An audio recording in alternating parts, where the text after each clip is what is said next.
ഇന്നലെ തന്നെ ബർത്ത്ഡേ റീലിൽ പറഞ്ഞിരുന്നു നിങ്ങൾ കേക്ക് മുറിക്കുമ്പോൾ ഇങ്ങനെ പിടിക്കണമായിരുന്നു. ഞാനേ ഒരു കേക്ക് കണ്ടിട്ട് ആ സർപ്രൈസിൽ നമ്മൾ മുറിക്കുമ്പോൾ പോലും ഒരു പെൺകുട്ടി അലേർട്ട് ആയിരിക്കണം എന്നൊക്കെ പറഞ്ഞു. ക്രിയേറ്റീവ് തിങ്കിങ്ങുള്ള ചേട്ടൻ്റെ പോലുള്ള തലകൾ ഇന്ത്യക്ക് വളരെ അത്യാവശ്യമാണ്. പക്ഷെ അതിന് പോലും ആളുകൾ എന്നെ കുറ്റം പറയുകയാണ് ചെയ്യുന്നത്. അതുപോലും പ്രതികരിക്കാൻ പാടില്ല എന്നാണ് പറയുന്നത്. സ്ത്രീകളായ ചെയ്തുകൂടാ, അത് സ്ത്രീയല്ല. എനിക്ക് അങ്ങനത്തെ ഒരു സ്ത്രീ ആവണമെന്ന് വലിയ താല്പര്യമില്ല. ഇന്നും വോക്കൽ വാമപ്പ് എന്ന് പറഞ്ഞ് 90% ആൾക്കാർ ചെയ്യുന്നത് തെറ്റാണ്. ഈ ജിമ്മിന്റെ പ്രശ്നം എന്താണെന്നറിയോ?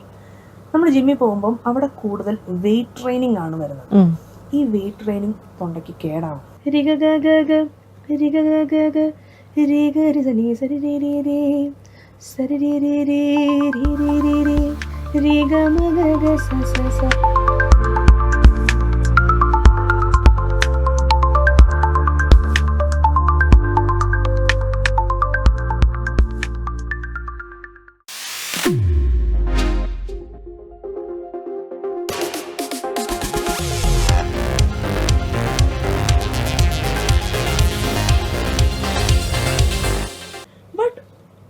അത് ഞാൻ ആലോചിക്കേണ്ട കാര്യമില്ല.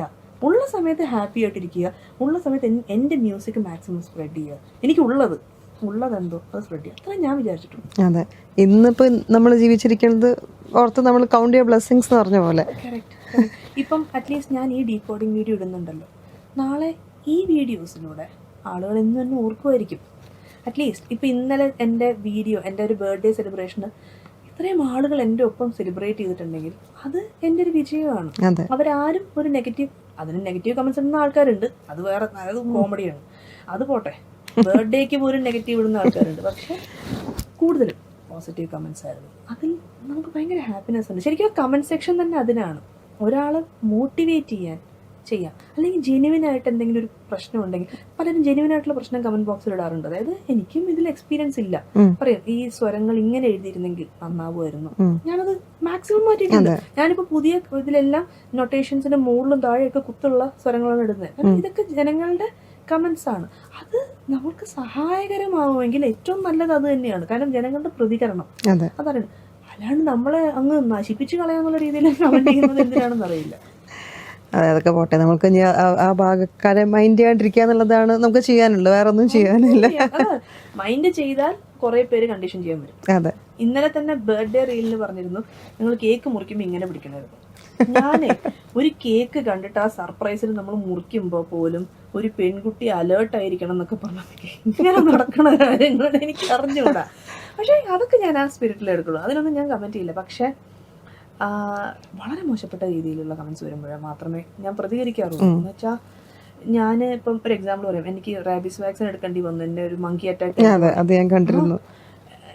ഞാൻ എന്നെ മങ്കി അറ്റാക്ക് ചെയ്തു എന്ന് പറഞ്ഞപ്പോൾ മങ്കി എന്നെ റേപ്പ് ചെയ്തോ എന്നുള്ള രീതിയിലുള്ള ക്വസ്റ്റ്യൻസ് ആണ് അതിനകത്ത് വന്നത്. ആണെങ്കിൽ തെളിവ് കാണിക്കുവോ, വീഡിയോ കാണിക്കുവോ എന്നൊക്കെ. അത് ഇത് കാണുമ്പോൾ നമുക്ക് എന്താണ് തോന്നേണ്ടത്? എങ്ങനെയാണ്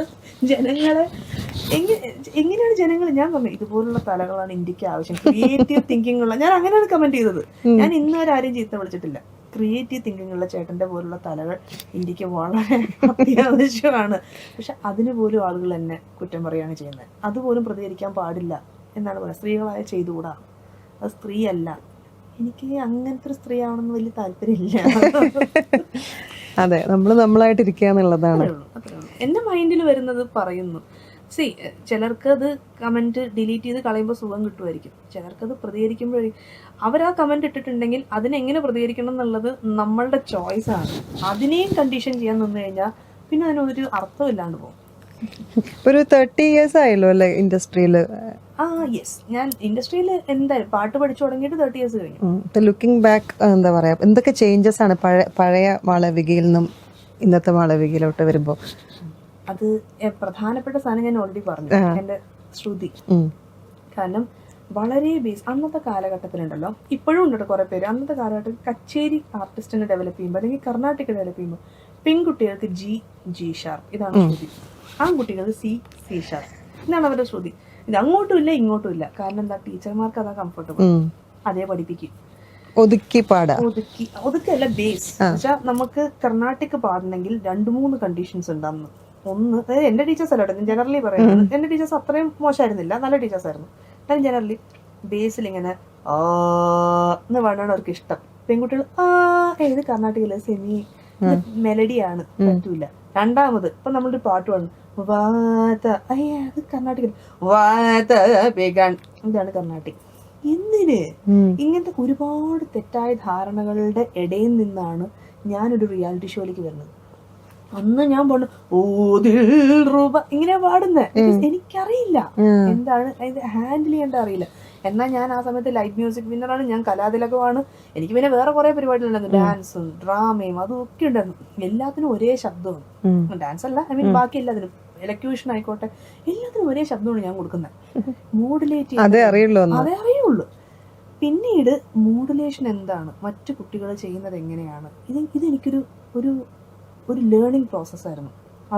പിന്നെ ഞാൻ ഓരോരുത്തരെയും ലൈവായിട്ട് ശ്രദ്ധിക്കാൻ തുടങ്ങി. അവരുടെ തൊണ്ട എങ്ങനെയാണ് മൂവ് ചെയ്യുന്നത്, അവരുടെ വായ എങ്ങനെയാണ് മൂവ് ചെയ്യുന്നത്, അവരുടെ ക്യാവിറ്റി അവരെങ്ങനെയാണ് യൂസ് ചെയ്യുന്നത്. ചിത്ര ചേച്ചി ഇങ്ങനെ പിടിക്കുന്നത് എന്തിന്, യേശുദാസ് സാർ ഇങ്ങനെ പിടിക്കുന്നത് എന്തിന്, ഇങ്ങനെ ഞാൻ മൈക്ക് പൊസിഷൻ എക്സാക്ട്ലി ഇങ്ങനെ ഓരോന്ന് ശ്രദ്ധിച്ചാണ് ഞാൻ എൻ്റെ റേഞ്ച് ഡെവലപ്പ് ചെയ്യുന്നത്. റേഞ്ച് കൂട്ടി വന്നെങ്കിലും ടീൻസും കഴിഞ്ഞ് സ്റ്റാർസും കഴിഞ്ഞപ്പോൾ എനിക്ക് മനസ്സിലായി ഇനി അവിടെ എന്നെ കാത്തിരിക്കുന്ന സ്ക്രാച്ചാണ്. അപ്പം ഞാൻ ഡെവലപ്പ് ചെയ്യുന്നതിന് എന്തോ ഒരു തെറ്റുണ്ട്, ചെയ്യുന്നുണ്ട് പക്ഷെ തെറ്റാണ്. അവിടെയാണ് ഞാൻ ഈ മ്യൂസിക് തെറാപ്പി, അതുപോലെ വോക്കൽ എക്സസൈസസ്, ഈ വക സാധനങ്ങൾ പഠിക്കാൻ തുടങ്ങുന്നത്. ഞാൻ പ്രൈവറ്റായിട്ട് പല സ്ഥലങ്ങളിലും ഉള്ള ആളുകളെ ഓൺലൈൻ തന്നെ പിടിച്ച് അവിടെ നിന്നൊക്കെയാണ് ഞാനിത് പഠിച്ചു കഴിഞ്ഞപ്പോഴാണ് വോക്കൽ കോഡിൻ്റെ മൂവ്മെൻറ്റ് കണ്ട് ഞാൻ അന്തം വിട്ടുപോയത്. കാരണം നമ്മളറിയാതെ ഇന്നും വോക്കൽ വാമപ്പ് എന്ന് പറഞ്ഞ് 90% ആൾക്കാർ ചെയ്യുന്നത് തെറ്റാണ്. അവർ വാമപ്പ് ചെയ്യുന്നുമല്ല, അത് പാട്ടുകാർക്ക് മാത്രമല്ല, എല്ലാവർക്കും, ആങ്കേഴ്സിന് ഉൾപ്പെടെ എല്ലാവർക്കും വാമപ്പ് ചെയ്യണം. വാമപ്പ് എന്ന് പറഞ്ഞ എല്ലാവരും ചെയ്യുന്ന കുറെ വോക്കൽ എക്സസൈസസ് ആണ്. ഈ എക്സസൈസ് എങ്ങനെയാണ് വാമപ്പ് ആവുന്നത്, ശബ്ദം ഉപയോഗിച്ചുള്ള എക്സസൈസ് എങ്ങനെയാണ് വാമപ്പ് ആവുന്നത്, അതിനു മുന്നേ ശബ്ദമില്ലാതെ ചെയ്യുന്നതല്ലേ വാമപ്പ്, അതാരും ചിന്തിക്കുന്നില്ല. സ്ട്രെച്ചിങ് അല്ലേ വാമപ്പ്, ചിന്തിക്കുന്നില്ല. അപ്പം ശബ്ദത്തിനെ പറ്റി ഡീറ്റെയിൽഡ് ആയിട്ട് പഠിച്ചപ്പോഴാണ് എനിക്ക് അതിനെപ്പറ്റി ഭയങ്കര ഒരു പുതിയൊരു സ്പെക്ട്രമായിരുന്നു എനിക്കത്. അതിനുശേഷം ഞാൻ ആലോചിച്ചു കുട്ടികളെ ഡീൽ ചെയ്യേണ്ടതാണ്. ഓക്കെ, എന്നിൽ ടീച്ചിങ് ഉണ്ട്, എന്നാലും എന്നിൽ ടീച്ചർ ഡെവലപ്പ് ആവണം. അതിനായിട്ട് ഞാൻ ചിൽഡ്രൻ സൈക്കോളജി കുറെ പഠിച്ചു. അപ്പോഴാണ് കുട്ടികളെ ഹാൻഡിൽ ചെയ്യുന്ന, അവർക്ക് എങ്ങനെ ഇപ്പം ഞാൻ എനിക്കൊരു ഒരേ സാധനം ആയിരിക്കും, സരിഗമ പദനിസ ബേസ്, സരിഗമ പദനിസ മായമാളുകൾ 10 പേരെ പഠിപ്പിക്കുന്നത് 10 മെത്തേഡിലായിരിക്കും. കാരണം ഞാനത് എങ്ങനെ പറഞ്ഞാൽ ആ കുട്ടിക്ക് അത് മനസ്സിലാവണം. കാരണം ഓരോ കുട്ടിയും ഡിഫറെന്റ് ആണല്ലോ, ഡിഫറെന്റ് ആണ്. അവരുടെ ഗ്രാസ്പിംഗ് പവർ ഡിഫറെന്റ് ആണ്, അവർക്ക് മനസ്സിലാവുന്ന രീതിയെ ഡിഫറെന്റ് ആണ്. ചിലർക്ക് നോട്ട്സ് സ്ട്രൈക്ക് ചെയ്യാൻ ബുദ്ധിമുട്ടുണ്ടാവും, ചിലർക്ക് കണക്ട് ചെയ്യാനായിരിക്കും ബുദ്ധിമുട്ടുണ്ടാവുക. എന്താണ്, എവിടെയാണ്? ഇപ്പം ത്രൂ എക്സ്പീരിയൻസ് എനിക്ക് 10 മിനിറ്റ് ഒരു കുട്ടിയോട് സംസാരിച്ച് ഞാൻ പറയും, ഇതൊക്കെയാണ് മക്കളെ നമ്മൾ ഇതിലൊക്കെയാണ് ഡെവലപ്പ് ചെയ്യാൻ പോകുന്നത്, നിങ്ങൾ എഴുതി വെച്ചോ. അതെന്റെ എക്സ്പീരിയൻസ് ആണ്. അപ്പൊ ഇത് ആ ഒരു 30 years ഓഫ് ലേണിംഗ് പ്രോസസ് എന്നാണ് ഞാൻ പറയുള്ളൂ. 30 years ഓഫ് എക്സ്പീരിയൻസ് അല്ല, ലേണിംഗ് പ്രോസസ്. ഞാൻ ഇപ്പോഴും പഠിച്ചുകൊണ്ടിരിക്കുകയാണ്. ഇപ്പൊ തന്നെ ഇന്ന് എനിക്ക് ജലദോഷമാണ്, അപ്പം ഇന്ന് തുടങ്ങിയുള്ളൂ. ഞാൻ സംസാരിക്കുമ്പോൾ എന്റെ തൊണ്ട അടയുന്നത് ഞാനിങ്ങനെ ഇപ്പൊ സംസാരിക്കുമ്പോൾ കൺട്രോൾ ചെയ്യണം. എങ്ങനെ എനിക്ക് കുറച്ചു നേരം കൂടെ സംസാരിക്കാം, കാരണം നമുക്ക് കുറച്ചു നേരം കഴിയുമ്പോൾ തൊണ്ടവേദന എടുക്കും. ഞാൻ ഇതിന്റെ ഇടയിൽ റീകോയിലിംഗ് ചെയ്തുകൊണ്ടിരിക്കുന്നുണ്ട്, സംസാരിക്കുമ്പോൾ ഞാൻ റീകോയിലിംഗ് ചെയ്യുന്നുണ്ട്. അപ്പൊ ഇങ്ങനെ കുറെ ടെക്നിക്ക് അറിയണം എന്നുള്ളതാണ്. എക്സാക്ട്ലി, ടെക്നിക്ക് അറിയണം, എപ്പൊ ഹൈഡ്രേറ്റ് ചെയ്യണം, എപ്പം നാക്ക് റൊട്ടേറ്റ് ചെയ്യണം, ആരും അറിയാതെ. ഇങ്ങനെ കുറെ സാധനങ്ങൾ ഇതിന്റെ പുറകിലുണ്ട്, അത് പഠിക്കണം.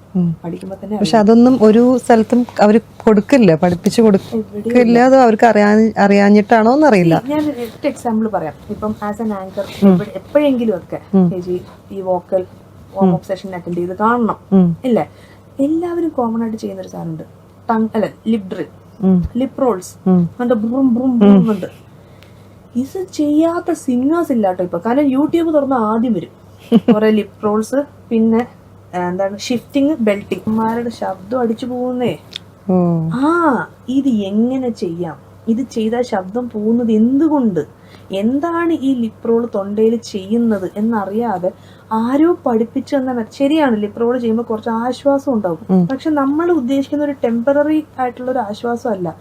ഇൻ ദ ലോങ് റൺ എൻ്റെ ശബ്ദത്തിന് എങ്ങനെയാണ് ഈ ലിപ് റോൾ നശിപ്പിക്കുന്നതെന്ന് അറിയണം. അത് ഇന്നൊരു 10% ആൾക്കാർക്ക് പോലും അറിയില്ല. കാരണം അവരെല്ലാം എൻ്റെ സ്റ്റുഡൻസിനോട് ഞാൻ പറയാറുണ്ട്. ഇപ്പൊ ഞാൻ ഒരു എക്സാമ്പിൾ പറയാം. ഇവിടെ ഫ്ലവേഴ്സിലെ മറ്റേ എന്തായിരുന്നു പരിപാടി, മ്യൂസിക്കൽ ലൈഫ്, എല്ലാ റിയാലിറ്റി ഷോയിലുള്ള പിള്ളേർ എൻ്റെ അടുത്തൊന്ന് പഠിച്ചിട്ട് പോകാറുണ്ടോ, ഇൻക്ലൂഡിങ് ശാസിംഗർ. അതിലുള്ള ഒരു മ്യൂസിക്കൽ ലൈഫിലുണ്ട് ഒരു കണ്ടസ്റ്റന്റ് എൻ്റെ സ്റ്റുഡന്റ് ആയിരുന്നു. അവർ എൻ്റെ അടുത്ത് നിന്ന് പഠിച്ചിട്ടാണ് പോയത്. അവിടെ ചെന്നപ്പോൾ അവിടുത്തെ ഒരു മെൻറ്റർ പറഞ്ഞു ലിപ്രോൾ ചെയ്യും, സൂപ്പറായിരിക്കുന്നു. തലേദിവസം ഇരുന്ന പാട്ട് മൊത്തം ലിപ്രോൾ അങ്ങ് ചെയ്തു. രാവിലെ ശബ്ദമില്ല, എലിമിനേറ്റഡ്. അപ്പം ഞാൻ ചോദിച്ചു ഒരു കുഴപ്പമില്ലാണ്ട് കടന്ന് ഉറങ്ങിയതാണ് എന്ത് പറ്റി? അതെ മെൻറ്റർ പറഞ്ഞപ്പോൾ ഞാൻ ലിപ്രോൾ ചെയ്തു. ഞാൻ സബാഷ് കഴിഞ്ഞു. ഈ ലിപ്രോൾ ചെയ്തുകൊണ്ട് മാത്രം പെർമനന്റ് വോക്കൽ ഡാമേജ് സംഭവിച്ച എത്ര പേരുണ്ട്? പെർമനന്റ്, അതായത് പിന്നീട് ഒരിക്കലും തിരിച്ചു വരാത്ത രീതിയിൽ പെർമനന്റ് വോക്കൽ ഡാമേജ് നടത്തിയ സിംഗേഴ്സ് ഉണ്ട്, ആർട്ടിസ്റ്റ് ഉണ്ട്. ഇപ്പോൾ പേര് എനിക്ക് ഒരു പറയാൻ പറ്റില്ല. പക്ഷേ ഇതതിൻ്റെ ഒരു ഹാർഡ് ട്രൂത്താണ്. പ്രോപ്പറായിട്ട് വാമപ്പ് ചെയ്തില്ലെങ്കിൽ നശിച്ചു പോകുന്നത്. വളരെ ഫ്ലിംസി ആയിട്ടുള്ള 2 മസിൽസ് അല്ലേ. അതിൻ്റെ സപ്പോർട്ടിങ് മസിൽസ് എന്താണെന്ന് പോലും ആൾക്കാർക്ക് അറിഞ്ഞൂടാ. ഇന്നും വോക്കൽ കോഡ് എവിടെയും ചോദിച്ചാൽ ഒരു 80% ആൾക്കാരും പറയും ഇവിടെയാണ്. കാരണം എന്താ? വേദന തന്നെ ഇവിടെയാ. എന്തെങ്കിലും പ്രശ്നം വന്നാൽ വേദന തന്നെ ഇവിടെ, തൊണ്ടവേദന വന്നാൽ ഇവിടെ, അല്ലെങ്കിൽ പറയും ഇവിടെ ഇവിടെ. ഇതെല്ലാം വേറെ വേറെ മസിൽസാ. വോക്കൽ കോഡ് ഇവിടെ ഇരിക്കണേ. ഇവിടെ ഇന്ന് വരെ ആർക്കും ഒരു വേദനയും തോന്നിയിട്ടുണ്ടാവില്ല. അറ്റ്ലീസ്റ്റ് മറ്റേ വോക്കൽ ഹെമറേജ് ഒക്കെ വരാത്ത സ്ഥിതിയിൽ നോഡ്യൂൾസ് വന്നാൽ പോലും ഇവിടെ ആർക്കും വേദന വരില്ല. എല്ലാരും ഇവിടെ പിടിക്കുക അല്ലേ? കാരണം ഇവിടെ പിടുത്തപ്പറ്റേ എനിക്കറിയാം ഇവിടെ. അതുകൊണ്ട് നമ്മൾ അറിയുന്നില്ല, നമ്മുടെ ബോഡിയെ നമ്മൾ അറിയുന്നില്ല. ഈവൻ നമ്മൾ കഴിക്കുന്ന ഭക്ഷണം നമ്മുടെ ബോഡീനെ എങ്ങനെ എഫക്ട് ചെയ്യുന്നു. ആസിഡിറ്റി, ഉടനെ കുറെ ആന്റാസിഡ് എടുത്ത് വീഴുന്നു. നോ, ഉറങ്ങിക്കിടക്കുമ്പോൾ അസിഡിറ്റി ഉണ്ട്. ഇവിടം വരെ വരുള്ളൂ. അത് നമ്മൾ അറിയുന്നില്ല. രാവിലെ എഴുന്നേറ്റ് വെള്ളം കുടിച്ചാൽ വാട്ടർ എങ്ങനെയാണ് ആസിഡിനെ വാഷ് ഔട്ട് ചെയ്യുന്നത്? അതവിടെ കിടക്കും. സംസാരിക്കുമ്പോൾ സ്ക്രാച്ച് വരും. ഇങ്ങനെ പല നമ്മുടെ ബോഡിയെ അറിഞ്ഞു കഴിഞ്ഞാണല്ലോ ബോഡി നമ്മുടെ കൂടെ നിൽക്കും, അല്ലെ ബോഡി റിയാക്ട് ചെയ്യും. അത്രേ ഉള്ളൂ. നമ്മളെന്തിനാ സ്പോർട്സിന് ചെയ്യുമ്പോൾ വാമപ്പ് ചെയ്തിട്ട് ഇറങ്ങണേ? അല്ലെങ്കിൽ നമുക്കറിയാം സ്പ്രെയിൻ വരുന്നു, വോക്കൽ കോഡ് നമ്മൾ ശ്രദ്ധിക്കുന്നില്ല, അതുകൊണ്ട് അത് റിയാക്ട് ചെയ്യുന്നു. അതേപോലെ തന്നെ ഈ ബോഡി എക്സസൈസ് ഒരു ആസ് എൻ ആർട്ടിസ്റ്റിന് എത്രമാത്രം മെന്റലി ആൻഡ് ഫിസിക്കലി ഹെൽപ്ഫുൾ ആണ്? മെന്റലിനെക്കാളും കൂടുതൽ നമ്മുടെ ഫിസിക്കലി തന്നെയാണ് ഹെൽപ്ഫുൾ ആവുന്നത്. കാരണം ഞാൻ പറഞ്ഞ പോലെ വാമപ്പ് എന്ന് പറഞ്ഞല്ലോ, വാമപ്പ് ചെയ്യുമ്പോൾ നമ്മുടെ തൊണ്ടയിലെ മസിൽസ് ആണ് നമ്മൾ വാമപ്പ് ചെയ്യുന്നത്. പക്ഷേ നമ്മൾ എന്ത് എക്സസൈസ് ചെയ്താലും അത് നമ്മുടെ ടോട്ടൽ ബോഡി സ്ട്രെങ്തനിങ്ങിന് വളരെ ഹെൽപ്ഫുൾ ആണ്. അത് ചെയ്യണം. പിന്നെ എന്നെ പോലെ ഇത്ര അസുഖമുള്ള ആൾക്കാർക്ക് അത് ഇപ്പൊ ചില നാള് കണ്ടാൽ ഞാൻ നല്ല മെലിഞ്ഞിരിക്കും. കാരണം എന്താ? ആ സമയത്ത് എനിക്ക് അൺഎക്സ്പെക്റ്റഡ് ആയിട്ടുള്ള പ്രശ്നങ്ങളൊന്നും ഇല്ലെങ്കിൽ ഞാൻ ഒരു മാസം കറക്റ്റായിട്ട് വർക്ക്ഔട്ട് ചെയ്യും, ഇറങ്ങും. ഇപ്പൊ ഞാൻ എന്താ വീർത്തിരിക്കുകയാണ്. കാരണം എന്താ? ഇപ്പൊ ഒരു ലോഡ് മരുന്ന് കഴിച്ചിട്ട് ഒരാഴ്ച കൊണ്ട് ഞാൻ ഇങ്ങനെ അങ്ങ് വീർത്തു. ചില സ്റ്റീറോയിഡ് ഇഞ്ചക്ഷൻ വരെ എടുത്ത് പിന്നെ ഞാൻ. അപ്പൊ എനിക്ക് ഇതുപോലെ ഒരുപാട് പ്രശ്നങ്ങളുണ്ട്. അപ്പോൾ ഓക്കെ. പക്ഷെ വർക്ക്ഔട്ട് ചെയ്യുമ്പോൾ എന്തെല്ലാം ഗുണങ്ങളുണ്ടെന്നറിയും. ഞാൻ ഇപ്പൊ എനിക്ക് വളരെ മോശപ്പെട്ടൊരു സർജറി നടന്നു. ആ സമയത്ത് ഞാൻ ജീവിച്ചിരിക്കാൻ കാരണം തന്നെ ഞാൻ വർക്ക്ഔട്ട് ചെയ്തതാണ്. കാരണം എൻ്റെ റെസ്റ്റിംഗ് ഹാർട്ട് ബീറ്റ് 40 ആയിരുന്നു. റെസ്റ്റിംഗ് ഹാർട്ട് ബീറ്റ് 40 ആവണമെങ്കിൽ ഞാൻ എന്തുമാതിരി വർക്കൗട്ട് ചെയ്തിട്ടുണ്ടാവുമെന്ന് വർക്കൗട്ട് ചെയ്യുന്ന ആളുകൾക്കറിയാം. ആ സ്ട്രെങ്ത് ഉള്ളത് കൊണ്ട് ഇന്നും ഞാൻ ചെയ്യുന്നു. അതുപോലെ ഇപ്പം ഞാൻ പറഞ്ഞ പോലെ എനിക്ക് ഈ സൈഡിലുള്ള കഴുത്തിലെ മസിൽസ് സ്ട്രോങ് ആണ്. അത് ഞാൻ ചെയ്തിട്ടുള്ളത് വർക്കൗട്ടിലൂടെ തന്നെയാണ്. പക്ഷെ പലരും വർക്കൗട്ട് എന്ന് പറയുമ്പോൾ ജിമ്മാണ് പറയുന്നത്. ഈ ജിമ്മിൻ്റെ പ്രശ്നം എന്താണെന്നറിയാം? നമ്മൾ ജിമ്മിൽ പോകുമ്പം അവിടെ കൂടുതൽ വെയിറ്റ് ട്രെയിനിങ് ആണ് വരുന്നത്. ഈ വെയിറ്റ് ട്രെയിനിങ് തൊണ്ടയ്ക്ക് കേടാണ്. നമുക്ക് 2 കിലോയോ 5 കിലോ വരെയും പോട്ടെ, അതിൽ കൂടുതൽ എടുക്കുമ്പോൾ നമ്മുടെ കഴുത്തിലെ മസിൽസ് കൂടുതൽ പുഷ് ആവുക. അപ്പം സ്ട്രെച്ച് ആകുമ്പോൾ ആസ് എൻ ആർട്ടിസ്റ്റ് സിംഗർ ഗുണം ചെയ്യില്ല. പിന്നെ നമ്മൾ നല്ലൊരു പ്രഷർ കൊടുക്കുമ്പോൾ ഒരു സൗണ്ട് വരും. അതെന്തുകൊണ്ടാ? ഇവിടത്തെ വലിഞ്ഞു നിൽക്കുന്ന മസിലിൽ നിന്നാണ് അത് വരുന്നത്. വലിഞ്ഞു നിൽക്കുന്ന മസിലിൽ നിന്ന് നമ്മളൊരു സൗണ്ട് പ്രൊഡ്യൂസ് ചെയ്യുമ്പോൾ അത് വോക്കൽ ഹെമറേജിലേക്കും നമ്മുടെ ശബ്ദം പെർമനന്റ് ആയിട്ട് മാറാനും ഒക്കെ സാധ്യതയുണ്ട്. അതാണ് നമ്മുടെ ബോഡി അറിയണം. ഞാനിപ്പോൾ ഹോം വർക്കൗട്ട്സാണ് ചെയ്യാറ്. എൻ്റെ കയ്യിൽ 2.5 കിലോ അല്ലെങ്കിൽ 5 കിലോൻ്റെ വെച്ച് ഞാൻ ഇങ്ങനെ ചെയ്താൽ എനിക്കൊരു കുഴപ്പമില്ല. അല്ലെങ്കിൽ ഇങ്ങനെ ചെയ്താൽ എൻ്റെ കഴുത്തിലെ മസിൽസ് ഡെവലപ്പ് ആവും. 20 കിലോ എടുക്കണമെങ്കിൽ പിന്നെ തിരിഞ്ഞു നോക്കണ്ട. ഞാൻ അറിയണ കുറെ സിംഗേഴ്സ് ജിമ്മിൽ പോയിട്ടുള്ളത് അറിയാത്തോണ്ടായിരിക്കാം ചിലപ്പം. എന്താണെന്നറിയോ? അവർക്ക് അവരുടെ വോക്കൽ കോഡ്സിൽ വരുന്ന സ്ലൈറ്റ് ചേഞ്ചസ് മനസ്സിലാവുന്നില്ല. ഇപ്പൊ ഞാൻ ഒറ്റ എക്സാമ്പിൾ പറയാം. ചേച്ചിയുടെ വോയിസ്, ചേച്ചിയുടെ ഇപ്പോഴത്തെ പ്രായം ഞാൻ ചോദിക്കുന്നില്ല, പക്ഷെ ചേച്ചിയുടെ അറ്റ്ലീസ്റ്റ് ഒരു 2 സ്റ്റേജസ് ഓഫ് വോയിസ് ചേഞ്ച് നടന്നു കഴിഞ്ഞു. ആദ്യത്തെ ചേഞ്ച് 10 വയസ്സിലാണ് സ്ത്രീകളുടെ വോയിസ് ചേഞ്ച് നടക്കുന്നത്. അത് first degree of vocal change എന്ന് പറയും.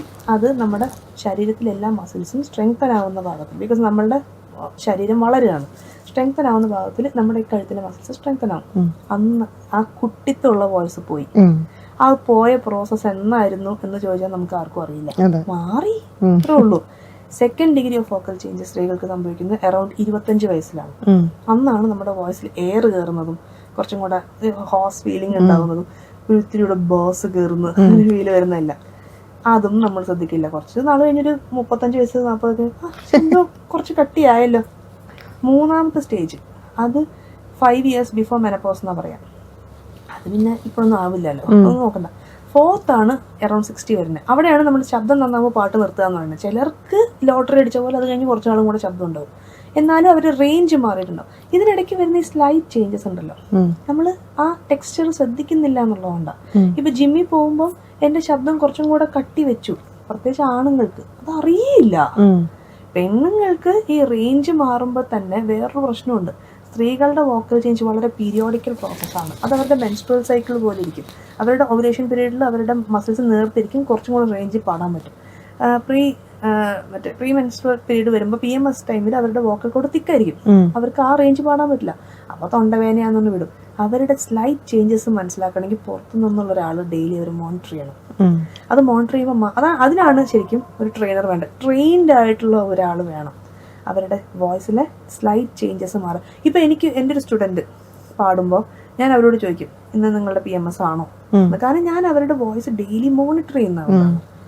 അത് ഇല്ലെങ്കിൽ ഈ ചെറിയ ചേഞ്ചസ് ശ്രദ്ധിക്കാതെ നമ്മളെ ഇപ്പം മസിൽസിൽ ചെറിയ പൊട്ടലുകൾ വരുമ്പോഴാണല്ലോ ഈ മസിൽ ഡെവലപ്പ് ആവുന്നത്. അതുപോലെ ഇതിൽ വരുന്ന പൊട്ടലുകൾ ആരും അറിയുന്നില്ല.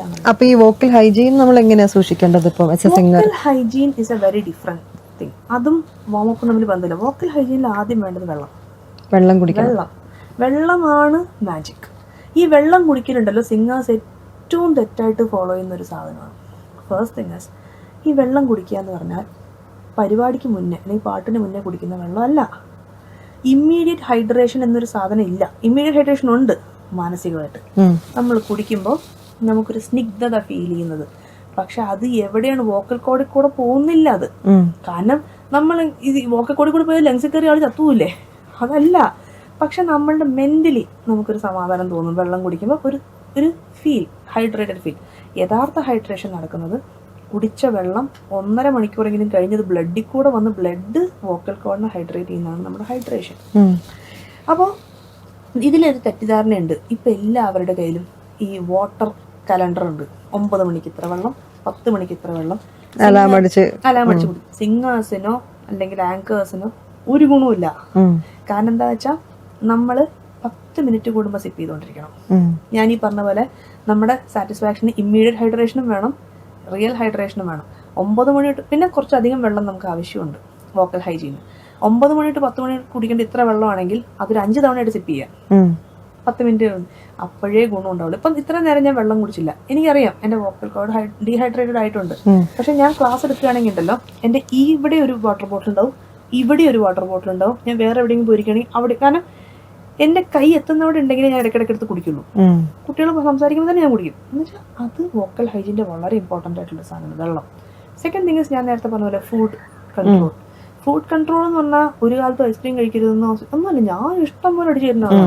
അതിനൊരു അറ്റ്ലീസ്റ്റ് ഷുഗർ ഇല്ലാത്തടത്തോളം ഞാൻ കഴിക്കും.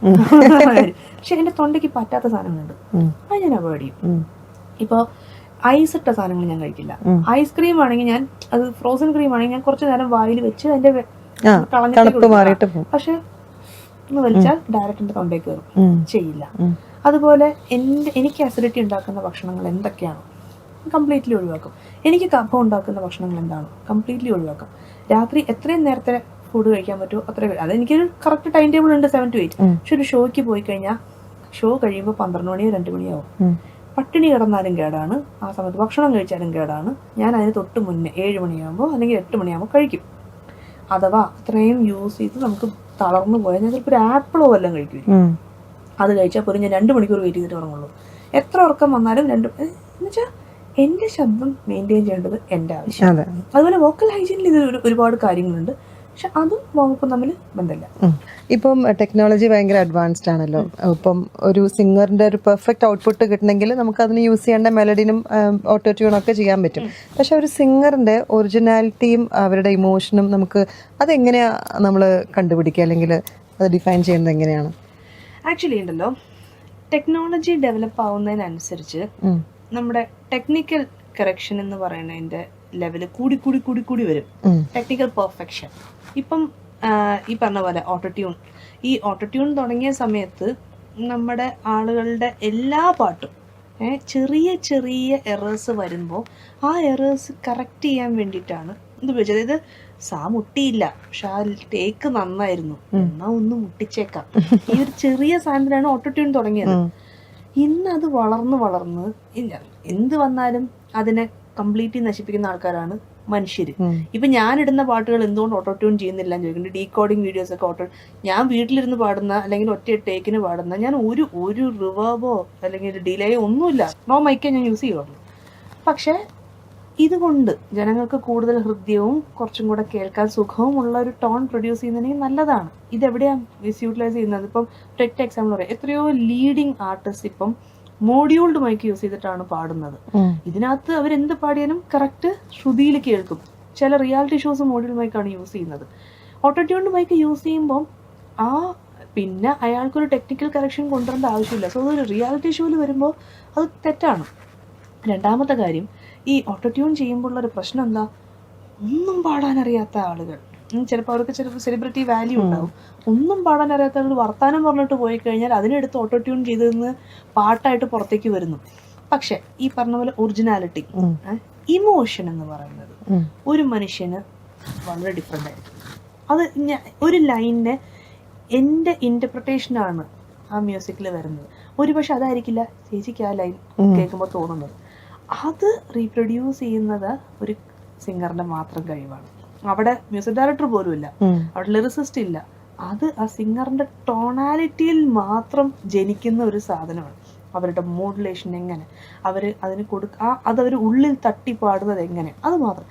അത് ഇന്നും ഒരു മെഷീനും റീക്രിയേറ്റ് ചെയ്യാൻ പറ്റില്ല. ഇതിലും പെർഫെക്റ്റ് ഉണ്ട്. നമ്മളിപ്പോൾ ടെക്നിക്കലി വരച്ചിട്ട് ഒരു അതിനേക്കാളും നന്നായിട്ട് ഒരു റോബോട്ടിനെ നിർത്തി ആൾ പാടില്ലേ? റോബോട്ടിന് ഒരു തെറ്റും വരില്ല അല്ലേ?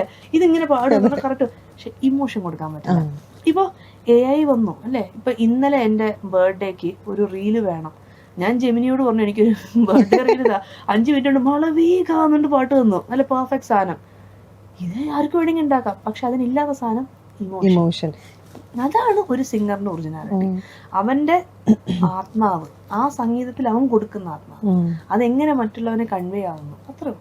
ഇപ്പൊ ഇമോഷന്റെ കാര്യം, ഫീലിന്റെ കാര്യം പറഞ്ഞപ്പോ നേരത്തെ പാടിയ പാട്ടും ഇപ്പൊ പാടുമ്പോഴും ആസ് എ മദർ എന്നുള്ള ആ ഒരു പെർസ്പെക്റ്റീവ് എടുക്കുകയാണെങ്കിൽ ഇമോഷൻസ് എങ്ങനെയാ? അത് പണ്ട് പാടിയ പോലെയാണോ ഇപ്പൊ അത് കുറച്ചും കൂടെ വേറൊരു ടൈപ്പ് ഓഫ് ലെവലിലേക്ക് വരും? രണ്ട് രീതിയിലാണ്. ഒന്ന് ആസ് എ മദർ, ഒന്ന് നമ്മുടെ ജീവിതത്തിന്റെ എക്സ്പീരിയൻസസ്. ഇത് രണ്ടാണ്. ജീവിതത്തിന്റെ എക്സ്പീരിയൻസ് കൊണ്ട് നമ്മൾ പണ്ട് പാടിയിട്ടുള്ള പാട്ടുകൾ ഡെവലപ്പായി വരുന്നത് നമുക്ക് തന്നെ അറിയാം. ഇപ്പൊ ചെറിയ കുട്ടിയായിരുന്നപ്പോ ഞാൻ പാടിയിരുന്ന പാട്ടുകളാണ്. എന്തിനത് പാടിയത് എനിക്കൊന്നും അറിയില്ല. ഒന്ന് ഈ വൈശാഖ പൗർണമിയോ, പിന്നെ ഒരു സോങ് ഉണ്ടായിരുന്നു, ഇതാ പ്രിയതമാ. 5 വയസ്സുള്ള കുട്ടി പ്രിയതമാന്ന് പാടുമ്പോൾ എന്താ പ്രിയതമാന്ന് പോലും അറിയില്ല. നാഥാന്നൊരൊറ്റ നാഥാ അതേ പാടുള്ളൂ. പക്ഷെ പിന്നീട് വരുമ്പോൾ എന്താണ് അതിലെ ശൃംഗാരം എന്താണ് എന്നുള്ളത് മനസ്സിലാക്കി വരും. അത് ഇപ്പോഴും 5 കൊല്ലം മുന്നേ ഞാനൊരു കുട്ടിയെ പഠിപ്പിച്ച പാട്ട് ഇന്ന് കേൾക്കുമ്പോൾ അവർ കുറച്ചുകൂടി ബെറ്റർ ആയിട്ട് ചെയ്യാറ്. അത് നമ്മുടെ ലൈഫ് എക്സ്പീരിയൻസ് ആണ്, എസ്പെഷ്യലി താരാട്ട് പാട്ടുകൾ. ഇനി അമ്മ എന്ന് പറയുന്നത് ഒരു എൻറ്റയർലി ഡിഫറെന്റ് ഇമോഷനാണ്. പ്രത്യേകിച്ച് നമ്മൾ കടന്നു പോയിട്ടുള്ള ആ ഹോർമോണൽ ഇംബാലൻസസും ആ പ്രസവിക്കുന്ന സമയത്തുള്ള കുഞ്ഞിനോടുള്ള അറ്റാച്ച്മെന്റ് ഉണ്ടാവുന്ന ഹോർമോൺസും ഇതെല്ലാം കാരണം എന്തുകൊണ്ടാണ് ഒരു കുഞ്ഞ് കരയുമ്പോൾ അമ്മയ്ക്ക് പെട്ടെന്ന് അലേർട്ട് ആവുന്നത്, അമ്മയ്ക്ക് കേൾക്കുന്നത്, അത് ആ അറ്റാച്ച്മെന്റ് ആണ്. അതുകൊണ്ട് തന്നെ ചില പാട്ടുകൾ കേൾക്കുമ്പോൾ നമ്മൾ ഇരുന്ന് കരഞ്ഞു പോകും. പണ്ട് ഞാൻ ഒരു ദൈവം തന്ന പൂവേ കേൾക്കുമ്പോൾ ഭയങ്കരമായിട്ട് കണക്റ്റ് ആവുന്നു.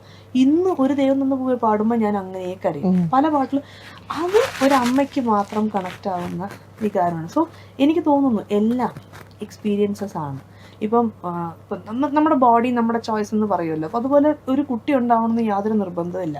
അല്ലെങ്കിൽ ഒരു അമ്മയുടെ ഇമോഷൻ അറിയാൻ അമ്മയാവണമെന്ന് നിർബന്ധമില്ല എന്നൊക്കെ പറഞ്ഞാലും നമുക്ക് ആരോടെങ്കിലും അത്തരം ഒരു അറ്റാച്ച്മെന്റ് ഉണ്ടെങ്കിൽ ഇത്തരം ഇമോഷൻസ് കണക്ട് ആകുമോ എന്ന് വെച്ചാൽ എനിക്കറിയില്ല. കാരണം പണ്ടും എനിക്ക് കുഞ്ഞുങ്ങളെ ഇഷ്ടമായിരുന്നു, ആ വികാരങ്ങൾ ഉണ്ടായിരുന്നു, പക്ഷെ ഞാൻ കരയില്ലായിരുന്നു. ആ കരയുന്ന അത് എങ്ങനെ കരച്ചിൽ വരുന്നു എന്നെനിക്ക് ഇന്നും അറിയില്ല. അത് നമ്മുടെ എക്സ്പീരിയൻസ്, നമ്മുടെ ജേർണി. എക്സാക്ട്ലി. അപ്പൊ ഈ ലൈഫ് എക്സ്പീരിയൻസസും അമ്മയെന്ന വികാരവും ഇതെല്ലാം കൂടെ ചേർന്ന് വരുമ്പോൾ ഡിഫറെന്റ് മൂഡാണ്. നമുക്കിനി ഞാൻ ചില പാട്ടിന്റെ നൊട്ടേഷൻസ് ചോദിക്കാം. നമുക്ക് തീർച്ചയായും അറിയുന്ന പാട്ടാണെങ്കിൽ ഓക്കെ. എന്റെ കുറച്ച് ഫേവറേറ്റ് സോങ്സ് ഞാൻ എഴുതി വെച്ചിരിക്കുന്നത്. ഞാൻ ചെയ്യാത്ത പാട്ട് ചോദിക്കണേ, എന്നാലേ രസം ഉണ്ടാവുള്ളൂ. അതെ. പാടറിയേൻ പഠിപ്പറിയേൻ ചെയ്തിട്ടില്ല അല്ലേ? പക്ഷെ തൊണ്ട ഇന്ന് ജലദോഷം തുടങ്ങിയിട്ട് തൊണ്ടയ്ക്ക് ഒട്ടും വയ്യാന്നറിയാം. പക്ഷെ നമ്മൾ ഇത്രയും നേരം സംസാരിച്ചിട്ട് എവിടെയെങ്കിലും ഒരു നൊട്ടേഷൻ എനിക്ക് തന്നെ നേരിട്ട് കേൾക്കണത് ഭയങ്കര ആഗ്രഹമാണ്. അതുകൊണ്ട് മാത്രം പടറയും ഭയങ്കര ബ്യൂട്ടിഫുൾ സോങ് ആണ് കേട്ടോ. അത് സാരമതി എന്നുള്ള രാഗത്തിൽ ബേസ്ഡ് ആണത്. സാരമതി തന്നെ അല്ലേ? പടറിയൻ പഠിപ്പറിയൻ അതെ,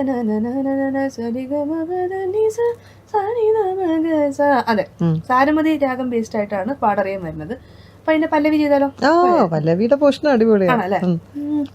കുറച്ചുകൂടെ ശ്രുതിയായിട്ട് പാടറിയൻ രിഗ ഗ ഗ രിഗ ഗ ഗ രിഗ രി സനി സരി രി രി രി സരി രി രി രി രി രി രി രി രിഗ മ ഗ ഗ സ സ സ സരി ഗ മ മ മ മ മ മ പദ നി ദ ധ മ മ മ മ പദ നി സ നി ദ മ മ മ പദ നി ദ മ പദ മ ഗ സ ഗ ഗ ഗ ഗ രി ഗ ഗ ഗ ഗ രി ഗ രി സ നി സരി രി രി രി സരി രി രി രി രി രി രി രി രി ഗ മ ഗ ഗ സ സ സ. അതിന്റെ അനുപല്ലവിയിലും ഈ സ്വരങ്ങൾ വരുന്ന ഭാഗങ്ങളുണ്ടല്ലോ അല്ലേ കുറെ ഇതില്? അത് സ്വരം അനുപല്ലവിയിലെ സ്വരം അനുപല്ലവി ശരണം അല്ലേ? പദനി സനി ദ മ പദ മ പ പ പ പ സ പ പ പ പ പദനി സനി ദ മ പദ മ പ പ പദനി സനി ദ മ പദനി പദ പ പനി ദ സനി നി സനി ദ മ പദ മ പ പദനി സനി ദ മ പദനി പദ പ പനി ദ സനി ദ മ പദ മ പ ദ ദ ദ മ ദ ദ ദ ദ മ ദ മ ദ സനി ദ ധനി സഗ ധനി സഗ മഗ സഗ മഗ സ ധനി സഗ ധനി സഗ മഗ സഗ മദ മഗ മദ ദ ദ ദ മദ ദ ദ ദ ധനി സനി ദ മ ദ ദ ദ ദ സഗ സനി സനി ധനി ദ മദ മഗ മഗ മ പദ ഗ മഗ സ. ഓ അടിപൊളി. ഇടയ്ക്ക് മിസ്റ്റേക്ക് വന്നാലും അത് ഭയങ്കര സ്പോണ്ടേനിയസ് ആണ്. അതുകൊണ്ടാണ് ഞാനത് എഡിറ്റ് ചെയ്യാറ്. ഇത് ആക്ച്വലി നോക്കിയിട്ടേ ഇല്ല എന്ന് പറഞ്ഞ പാട്ടായതുകൊണ്ട് പെട്ടെന്ന് പണ്ട് ഇത്രയും നന്നായിട്ട് പാടുകയാണെങ്കിൽ നോക്കി പാടുമ്പോ നോക്കിയിട്ട് വരുമ്പോണ്ടല്ലോ അത് ഭയങ്കര മെക്കാനിക്കലായി പോകും. നമ്മുടെ മനസ്സിൽ വരുന്ന ചിലപ്പോ തെറ്റുമ്പോ ഞാൻ അതിന്റെ താഴെ എഴുതി കാണിക്കും, ഞാൻ അവിടെ പാടിയത് തെറ്റായിരുന്നു, താഴെ അതിനൊരു ക്യൂട്ട്നെസ് ഉണ്ട്. പിന്നെ ഞാൻ എഴുതി വെച്ചത് ഒരു പഴയ എന്റെ ഫേവറേറ്റ് ഒരു വേറെ പാട്ടുണ്ട്, മോഹം കൊണ്ടു ഞാൻ. ആക്ച്വലി നല്ല ഡിഫിക്കൽട്ടാ. കാരണം 2 ഗ വരുമ്പോണ്ടല്ലോ ചിലരതിനെ റി എന്നും ചിലരതിനെ ഗ എന്നും ഡിഫൈൻ ചെയ്യും. അത് കർണാടകയിലുള്ള ഒരു ഏരിയയാണ്. അത് ഇതിനകത്ത് വളരെ ആപ്ലിക്കബിൾ. നീസ നീസ ഗ നീസ ഗ 2 ഗ പാടും. ചിലരതിന് നീസ നീസ റീ നീസ ഗ എന്നും പാടും. 2 ആക്സെപ്റ്റഡ് ആണ്. അതുകൊണ്ട് തന്നെ ഇത് നൊട്ടേറ്റ് ചെയ്യാൻ ഭയങ്കര പാടാം. നല്ല ചോയ്സ് ആണ്. നീസ നീസ ഗ നീസ ഗ മ ഗ ഗ ഗ ഗ സ ഗ നീസ നീസ ഗ നീസ ഗ മ ഗ മ പ നി സ നി പ പനി പനി പ പ മ മ മ പ മ പ മ മ ഗ ഗ മ ഗ പ മ ഗ ഗ പ മ പ മ ഗ സ നീ നീസ നീസ ഗ നീസ ഗ മ മ ഗ ഗ ഗ ഗ ഗ സ ഗ നീസ നീസ ഗ നീസ ഗ മ ഗ മ പ നി സ നി പ.